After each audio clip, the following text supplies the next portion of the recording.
जियो financial services का अब क्या होगा? भले ही आज हमें क्लोजिंग पॉजिटिव में देखने को मिला है 0.59% की तेजी, जो कि काफी दिनों के बाद थोड़ी बहुत ग्रीनरी में हमें देखने को मिल रही है जियो का प्राइसेस। क्योंकि अगर आज का इनका दिन का लो देखेंगे ना दोस्तों, तो 336.80 है, जो कि काफी निचले स्तर पे जियो फाइनेंशियल पहुंच चुकी है अपने 52 वीक हाई से, जो कि इनका 394 पॉइंट हमें देखने को मिल रहा था। तो अब इसमें क्या करना चाहिए? दोस्तों, पहले ही मैंने इसके 3 दिन पहले ही मैंने वीडियो डाला था और उसमें मैंने आपको क्लियरली बताया भी था। जो लोग भी मैं हमारे चैनल को फॉलो करते हैं, उन्हें ये अच्छी से मालूम होगा कि मैंने क्या आपको सपोर्ट पॉइंट दिया था। मैं आपको फिर से एक बार रिवाइंड करवा देता हूँ कि वहां मैंने जो सपोर्ट दिया था ग्राफ की मदद से, वो था 320 का। और लगभग अगर आप देखोगे तो वहां तक शेयर पहुंच चुकी है। तो अब इसमें हमें क्या करना चाहिए? बात करने वाले हैं शेयर के बारे में पूरे इस वीडियो में, कि हमें अब कहाँ से बाई करना चाहिए और कहाँ जाके होल्ड करना चाहिए, सेल करना चाहिए कि रुकना खरीदारी करनी चाहिए। इस सारी बातों के बारे में हम बात करने वाले हैं। तो वीडियो को आप एंड तक जरूर बने रहिएगा। और साथ ही साथ कुछ एनालिस्ट है जो अपने तरफ से कुछ टारगेट दिए हैं इतने निचले स्तर पर पहुंचने के बाद, वो भी देखते हैं। तो चलिए दोस्तों, वीडियो को स्टार्ट करते हैं। Hello everyone, welcome back to your channel Money Pump. सबसे पहले दोस्तों हम बात करने वाले जियो का। अगर आज का इनका आप देखोगे तो 0.59% की तेजी है। लेकिन अगर हम बात करेंगे एक वीक की, तो यहाँ पे लगभग 7.5% के आसपास गिरावट है। तो इन 5 दिनों में लगभग शेयर 29 रुपीस के आसपास ये टूट चुका है, जो कि शेयर को होना चाहिए था जहां वो 380 के आसपास होना चाहिए था, जो कि यहाँ से शेयर लगभग 29 रुपीस के आसपास टूट चुका है, 7.5% के आसपास इन 5 दिनों में। अगर एक मंथ की बात करेंगे दोस्तों, तो लगभग 6.5% के आसपास गिरावट आई है। तो बात यहाँ आप क्लियरली समझ चुके होंगे कि जो गिरावट आई है इस जियो फाइनेंशियल में, ये बीते 5 दिन के अंदर ही हमें देखने को मिल रहा है। तो अब कहाँ जाके हमें इसमें खरीदारी करना चाहिए? क्योंकि जब ये बहुत ही लोवेस्ट पॉइंट पे आ चुकी है, तो क्या अब यहाँ से हमें खरीदारी करना सही रहेगा? देखिए दोस्तों, मैंने जो आपको एक टारगेट दिया था, इसका जो सपोर्ट दिया था, वो था 320 का टारगेट। अगर आप समझेंगे तो जो मैंने जो सबसे सपोर्ट जो लेवल दिया था 320 रुपीज का, और वहां मैंने आपको बताया था कि यहां जाके एक स्ट्रॉन्ग सपोर्ट देखने को मिल रहा है, तो कंपनी यहां जाके रुकेगी जरूर एक बार। अब बात ये उठता है, क्या यहां से हमें खरीदारी करना चाहिए? देखिए दोस्तों, ये एक स्ट्रॉन्ग सपोर्ट लेवल है। अगर यहां से जिस दिन भी ये 320 या 325 के लेवल को ये टच करता है और क्लोजिंग हमें पॉजिटिव में देखने को मिलेगा, तो उस दिन आप वहां से खरीदारी कर सकते हैं। और बाई ऑन डिप्स का जो स्ट्रेटेजी है, यहाँ पे हमें अब यूज करना है। ये उन लोगों के लिए है जो अब फ्रेश बाई करना चाहते हैं, बहुत से दिन से इंतजार कर रहे हैं कि कब हमें एक ऐसा मिलेगा अपॉर्चुनिटीज कि हम इसमें खरीदारी करें। जियो के काफी शेयर, बहुत से लोग हैं जो मुझसे पूछ रहे थे कि मुझे बहुत सारे शेयर खरीदने हैं, कि अब मुझे सही समय है कि नहीं खरीदने का। मैंने उनसे भी कहा है, सारे वीडियो में मैंने बताया था कि अभी आप होल्ड कीजिए, क्योंकि अब गिरावट हमें जल्दी देखने को मिला। बात 320 रुपीज का है। अगर शेयर 320 के पास नहीं जाती है तो कहां तक देखने को मिलेगा? क्योंकि आज का इनका जो लेवल देखेंगे 334 का लेवल है शेयर का, लोवेस्ट जो देखने को मिला है। यहां से लगभग 14 रुपीज का डिफरेंस है, और यहां से ये उठ चुकी है 347 के आसपास जा चुकी है कंपनी शेयर। 347 के आसपास ये ट्रेड कर रही है।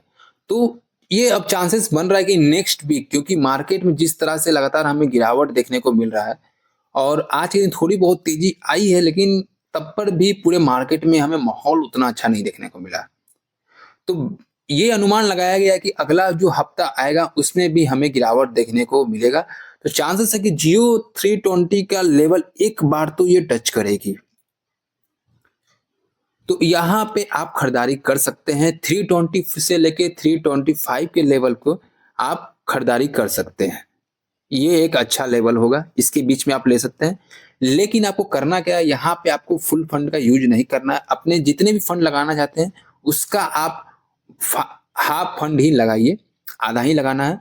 अगर यहाँ से गिरावट आती है तो बाई ऑन डिप्स का स्ट्रेटेजी अपना सकते हैं, क्योंकि ये बेस्ट स्ट्रेटेजी होगा अभी के समय जियो फाइनेंशियल सर्विसेज में इंटर करने का।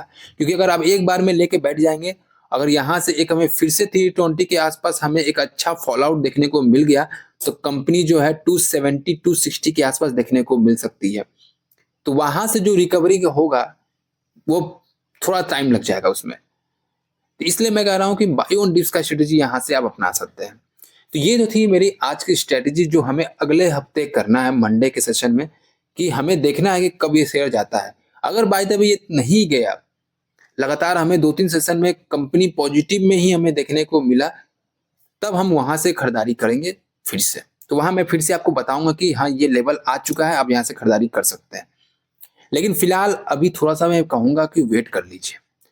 अब कुछ एनालिस्ट हैं जिनके तरफ से कुछ रिकमेंडेशन दिया गया है, उनके तरफ से कुछ टारगेट दिया गया है, वो देख लेते हैं। तो आप यहाँ पे क्लियरली देखेंगे। सबसे पहले हम बात कर लेते हैं टेक्निकल चार्ट के तरफ से हमें इसमें क्या देखने को मिल रहा है। टेक्निकल चार्ट का ये कहना है या कहेंगे कि इनके तरफ से जो हमें सपोर्ट देखने को मिल रहा है वो है 348 का इमीडिएट सपोर्ट है, जहां पे कंपनी कुछ दिन तक होल्ड कर सकती है। और इनका जो स्ट्रॉन्ग रेसिस्टेंस देखने को मिल रहा है या कहेंगे एक रेसिस्टेंस है जहां से कंपनी को टच करना बहुत जरूरी है, उसके ऊपर पॉजिटिव में आना जरूरी है, तब जाके कंपनी 370 के ऊपर जाएगी। तो वो है 370 का लेवल जहाँ की एक स्ट्रॉन्ग रेसिस्टेंस देखने को मिल रहा है, ऐसा कहना है टेक्निकल चार्ट की तरफ से। अब बात करेंगे एक ओशो कृष्णा जो कि सीनियर रिसर्च एनालिस्ट है technical and derivative eight angel one में, उनका भी सेम मानना है कि जो कंपनी जियो है वो 395 के लेवल से काफी गिर चुकी है और जिस करंट लेवल पे ये अभी ट्रेड कर रही है यानी 348, यहाँ एक हमें इमीडिएट सपोर्ट देखने को मिल रहा है। और कंपनी अगर यहाँ से और भी करेक्शन करती है तो 340 से लेके 335 के बीच का इनका जो जोन है ये इनका हमें होल्डिंग जोन देखने को मिलेगा। और इनके तरफ से जो रेसिस्टेंस देखने को मिल रहा है वो है 370 का। एक AR रामचंद्रम है जो कि टिप्स टू ट्रेड, इनका भी कहना यही है कि 371 पे स्ट्रॉन्ग रेसिस्टेंस है और सपोर्ट जो देखने को मिल रहा है वो है 348 का। बाय द वे इनका कहना एक और है कि अगर कंपनी में और भी ज्यादा करेक्शन आता है तो कंपनी का जो सबसे लोवेस्ट पॉइंट हमें जो देखने को मिलेगा आफ्टर ब्रेकआउट वो है 306, जहां पे एक स्ट्रॉन्ग सपोर्ट देखने को मिलेगा अगर कंपनी इससे भी नीचे जाती है तो। रवि सिंह जो कि सीनियर वाइस प्रेसिडेंट है रिटेल रिसर्च में एट रिलेगर ब्रोकिंग में, उनका भी यही मानना है कि 348 इनका सपोर्ट है और 370 एक रेजिस्टेंस देखने को मिल रहा है। जिगर एस पटेल जो कि सीनियर मैनेजर और टेक्निकल रिसर्च एनालिस्ट है एट आनंद रठी शेयर में, और इनके तरफ से भी यही मानना है कि कंपनी जो है एक 370 के ऊपर जिस दिन भी ये क्लोजिंग अब दे देगी इसके बाद से, तो जो शेयर है वो 400 का लेवल क्रॉस कर जाएगी। लेकिन फिलहाल में 345 का जो लेवल है इनका जो एक्सपेक्टिंग ट्रेडिंग रेंज देखने को मिलेगा, यानी 345 से लेके 400 के बीच में, ऐसा मानना है जिगर एस पटेल का। तो ये सारी जो रिसर्च एनालिस्ट है इनके तरफ से देखने को मिला, उनमें से सारे लोग का मानना है कि जो इमीडिएट जो सपोर्ट है वो 348 का है। अगर कंपनी गिरती भी है तो 335 से लेकर 340 के बीच में ये कुछ दिन होल्ड कर सकती है। अगर इसके बाद भी इसमें गिरावट आती है तो शेयर 300 और 306 के लेवल के बीच में देखने को मिल सकता है। और मैंने आपको पहले ही बता दिया है दोस्तों, देखिए दोस्तों जो लोग भी हमारे चैनल को फॉलो करते हैं हम ऐसी ऐसी बातें आपको पहले ही बता देते हैं, क्योंकि हमारी टीम भी मिलकर सारी इस चीज के ऊपर रिसर्च करती है। ग्राफ के एनालिस्ट के तरीके से देखिए ज्यादातर जो शेयर होते हैं वो ग्राफ के जरिए ही हमें मालूम चलाता है 90% की शेयर में अब क्या होगा। और मैंने आपको पहले ही इंडिकेशन कर दिया था कि दोस्तों 320 का लेवल पे ये जाएगी, तो अभी आप बाई ना करें। तो अब बात ये उठता है कि ये अब इसमें जियो फाइनेंशियल में क्या करना है। जो लोग नए खरीदारी करना चाहते हैं उसके लिए तो मैंने आपको स्ट्रेटेजी बता दी है। जो लोग पहले से होल्ड करके रखे हैं, ये सोच रहे हैं कि अब इसमें क्या करें, ये 500 का लेवल क्रॉस नहीं कर रहा है, ये बहुत से लोग का ऐसा भी मानना है कि ये इस साल के अंदर ये 1000 के पार चल जाएगा, 1500 के पार देखने को मिलेगा ये शेयर। लेकिन फिर से मैं आपको यही कहूंगा दोस्तों कि जियो फाइनेंशियल शेयर तब तक ये 500 का लेवल भी क्रॉस नहीं करेगी जब तक इनकी बिजनेसेस स्टार्ट नहीं होगी। अगर बिजनेस स्टार्ट हो भी जाएगी तो उनको एक क्वार्टर हमें देना पड़ेगा, मतलब एक क्वार्टर के अंदर 3 मंथ के अंदर देखना पड़ेगा कि कंपनी बिजनेस रन कर रही है उससे पॉजिटिव आ रहा है कि नहीं। तो अभी तक तो कंपनी को बिजनेस स्टार्ट हुआ नहीं है, उसके बाद से हमें 3 मंथ देखना है। तो कंपनी पे आपको होल्ड करना है। जियो फाइनेंशियल सर्विसेज पे अभी आपको देखना है। बहुत सारे लोग हैं जो पूरे अपने फंड डायरेक्ट जियो फाइनेंशियल सर्विसेज में एंटर कर चुके हैं। 380 का लेवल, 390 के लेवल पे उन्होंने बाई कर चुका रखा है और अब ये पूछ रहे हैं कि अब इसमें क्या होगा, हमें क्या करना चाहिए, निकल जाना चाहिए। देखिए दोस्तों, कोई भी शेयर में आप इंटर करें, चाहे जियो हो चाहे कोई भी हो, अगर आप शॉर्ट टर्म के लिए इंटर कर रहे हैं तो स्टॉप लॉस जरूर यूज करें। अगर आप लॉन्ग टर्म के लिए यूज कर रहे हैं तो मैं आपको कहूंगा पैनिक ना हो। एक बार जब आप इसमें डाल दिए हैं तो आप इसको भूल जाओ। 2 साल 3 साल जितना साल के लिए भी आप लॉन्ग टर्म के लिए रखें।